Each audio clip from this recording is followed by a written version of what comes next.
Hi all, I'm here, always making something.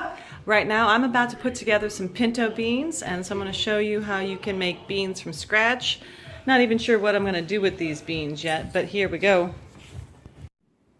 These are the beans, just got them from the Aldi little store, dried bag of beans, doesn't matter what brand. These have soaked overnight, so you can see.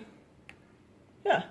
And I don't have any stock, and I don't use stock from a typical can or container because it's too full of sodium. So I'm going to cut up these carrots, and I'm going to cut the tops off of this celery, and I'm going to put it in that crock pot.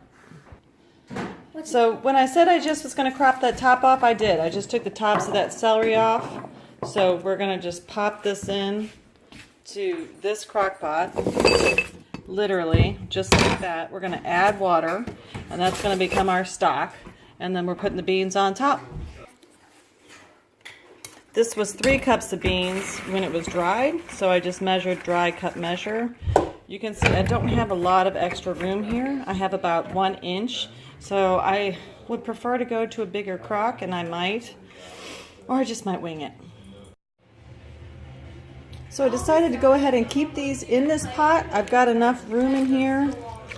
So I am full to the brim, but there's enough room in that pot for those beans to cook evenly. And my other thought here was that I've soaked them overnight. They've absorbed most of the water that they're going to absorb. So I don't think I'm going to have an overflowing pot. Of course, time will tell.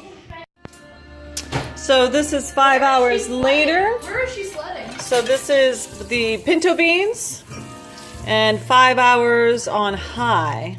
So I've tested them out, and they are the firmness that I like.